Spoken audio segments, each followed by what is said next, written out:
Thank you. Good morning to all, and thank you, Jacob, and the Energy Council of Canada for the opportunity to chat with you this morning about Canadian oil and gas producers' update and perspective for 2023.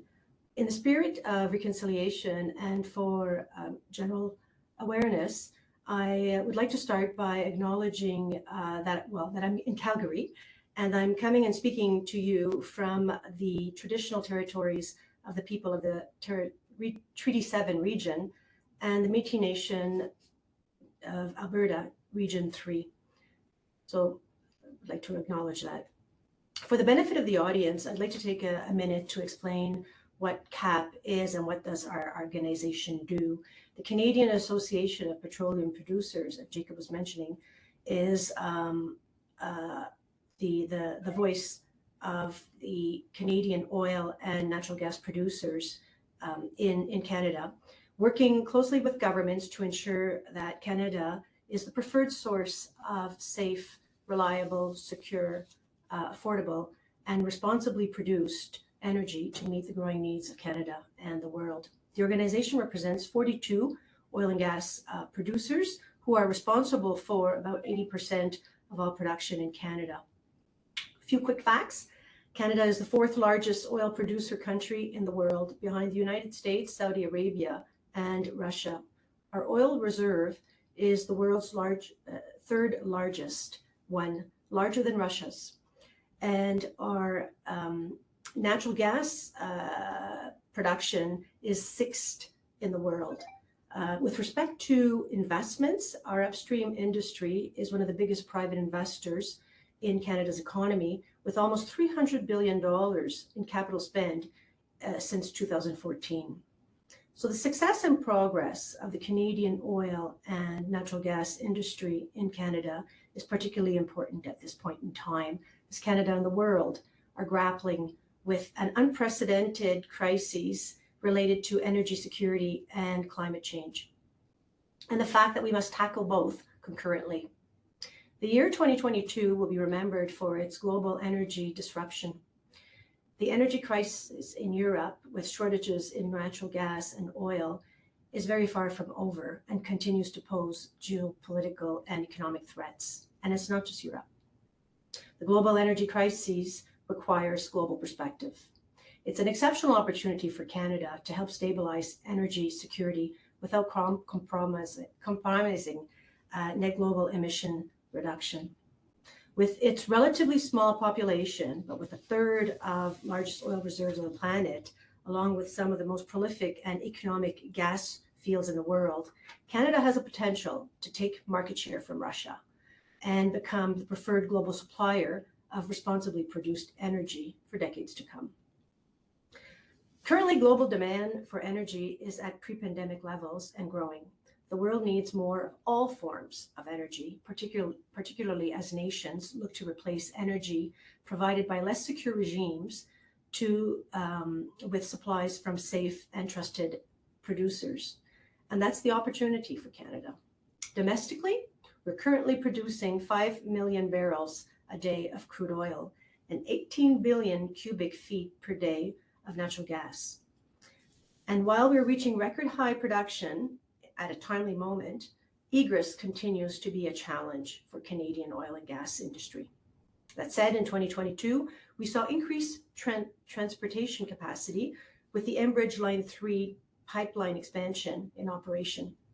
And in 2023, the expected completion of the TMX pipeline expansion will add an additional transportation capacity for almost 600 million barrels per day. 600,000 barrels per day.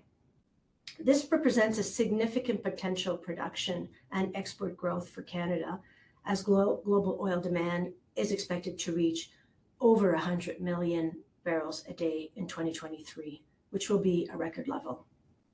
And with respect to investments in natural gas and liquefied natural gas, we expect a growth scenario throughout 2023. As the LNG Canada project construction continues toward completion, along with the Woodfibre and the Cedar LNG projects, which are progressing very well. It is critical that these infrastructure projects for the transportation of responsibly produced energy in Canada are successfully completed in order to provide economic prosperity, Indigenous business opportunity, and clean technology solutions here and abroad. On the economic side of things, the upstream oil and gas sector contributed over $107 billion to Canada's GDP in 2021, and on average, $12 billion per year in revenue to government for the period of 2019 to 2021. So that's an aggregate of over $36 billion in revenue. And with the uplift in oil and natural gas prices, in 2022, we could expect governments to receive equal to greater revenue from our sector. It should be noted that these contributions to the Canadian economy support hundreds of thousands of jobs and help fund infrastructure, healthcare, schools, roads, and critical social programs across the country. Our sector employs over 400,000 Canadians in high-skilled positions and high-paying jobs from across the country. Ours is a truly national industry. In terms of climate, I want it to be clear. The Canadian oil and gas producers view climate change as a serious issue that requires collaboration, innovation, investment to reduce greenhouse gas emissions. CAP and its members are working hard with government on trajectories to meet emission reduction objectives and the ambition of the Paris Agreement. Our industry is a significant investor in clean technology, and we're one of the largest spenders on environmental protection, precisely because we understand the scale of the challenge.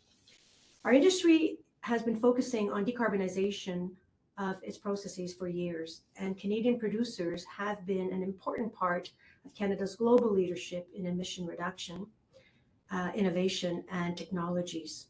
Game-changing technologies and investments, including carbon capture, utilization, and storage, commonly referred to as CCUS, solvent processes, waste heat recovery, electrification, will all enable Canada's oil and gas producers to continue reducing emissions. The upstream sector has made CCUS an important part of its decarbonization plans. Combined with other industries, namely utilities, who are also trying or interested in leveraging CCUS for decarbonization, CO2 sequestration could grow exponentially in Canada with the right policies and investment. That brings me to raise the looming challenge that we face coming from the South as a result of the US government's Inflation Reduction Act, which was passed in August 2022. The legislation creates a 10-year path with over $300 billion in direct investment and many energy tax incentives to ensure energy security, reduce carbon emissions, and increase energy innovation, including in CCUS technologies. In Canada, we will require a creative whole-of-Canada approach to ensure that our oil and gas sector remains competitive in the face of this headwind that I've just described. On an important matter, and one of my last comments, I wish to comment on the critically important issue of reconciliation with Indigenous people. I was pleased to listen in to Guy Longchild's remarks just before me. Indigenous people and communities are invaluable partners in the prosperity of Canada. Economic development opportunities and natural resources are critically important in advancing reconciliation and for improving the economic welfare of Indigenous people across Canada. Our sector is a major partner with many Indigenous people across the country and a key economic driver for many Indigenous communities. A recent report from iTotem Analytics on BC Indigenous supply chain involvement of CAP members, companies, indicated a significant increase between 2018 and 2021. The BC's total natural gas supply chain expenditures related to Indigenous affiliated supply chain spend increased from 6.4% to 14.6% in the space of 3 years,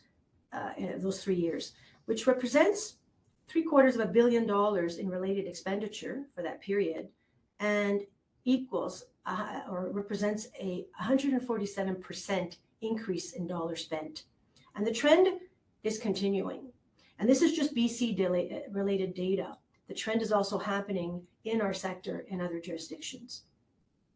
Indigenous partnerships and participation in our projects is integral to the success of the natural gas and oil industry and to support Indigenous economic reconciliation.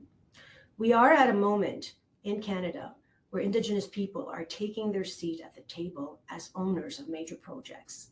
A few years ago, the Fort McKay First Nation and the Mikisew Cree First Nation acquired a combined 49% equity interest in Suncor's East Tank Farm, a strategic infrastructure project for the cost of $503 million.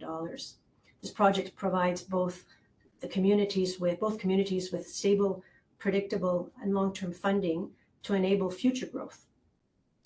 More recently, in 2022, 16 First Nations in BC signed equity ownership agreements with TC Energy for a combined 10% stake in the Coastal GasLink pipelines, which can be exercised once the project is operational in 2024. And in 2022, Enbridge and 23 First Nations and Métis communities announced an agreement whereby the communities will acquire collectively a 11.57% non-operating interest in 7 Enbridge-operated pipelines in the Athabasca region in northern Alberta for $1.12 billion. We're also seeing Indigenous people leadership in the LNG space, such as the partnership between the Haisla First Nation and the Pembina pipeline on the proposed Haisla-led Cedar LNG project in Kitimat, BC. We need more projects like these, where Indigenous nations and industry are working together to advance an energy future that supplies the world with low carbon emission solutions and enables prosperity for all. Let me conclude by saying that all credible forecasts show oil and gas remaining an extraordinary part of the global energy mix for decades to come. At CAP, we will continue to encourage efforts to strengthen global energy security by further enhancing Canada's ability to get our oil and natural gas to more international markets while leveraging our world-class technologies and innovation capacity to drive down greenhouse gas effects and to create opportunity and prosperity for Indigenous communities. Thank you. Terrific. Thank you very much, Johanne. Are there any questions from our co-presenters on our panel, our board today?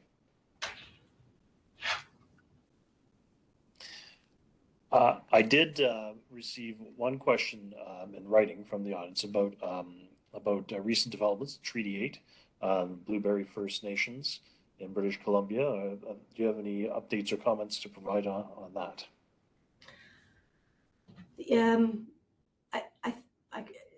I don't want to speak for our individual members that are engaged in negotiations with the Blueberry First Nation communities.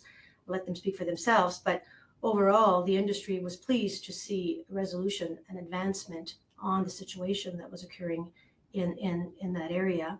And now I think the agreement, there's still details to be hashed out on the process of moving forward, but the agreement provides clarity on how we move forward and creates a table for continued meaningful engagement, obviously, with the Blueberry First Nation and the neighbor First Nations in that area. So all in all, this is major project developers that aspire to having clarity in process and timely process. So I think that this moves the operations in that area in that direction. There's more clarity on what's the game and what's the process ahead. Well, thanks for that, Johanne. Any other questions from folks on the line? Well, I know. Thank you very much, Joanne. It's terrific that you've joined our board and that you're providing the leadership that you do. I will mention it. You know, the Canadian oil and gas sector is the largest employer of Indigenous people in Canada, and the new and different projects that are taking shape provide a lot of optimism. We benefit from having Chief Jim Boucher on our board of directors, who, of course, was one of the architects behind that groundbreaking tank farm deal. And again, these are the types of stories that you can find in our Indigenous Energy Across Canada publications, which basically, again, show that there's some measured progress. Yeah. Um, We will be the iTotem Analytics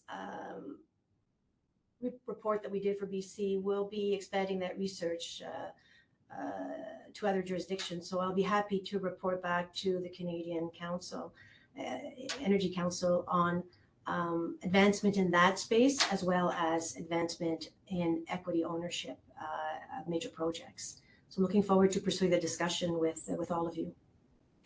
And I was speaking with someone with iTotem just earlier this week, and again, a business that's co-owned by Indigenous partners. So in the world of analytics, we're seeing greater engagement across the board, and it's the kind of thing that gives us a lot of optimism. Well, thank you very much, Joanne. Thank you. Thank you all.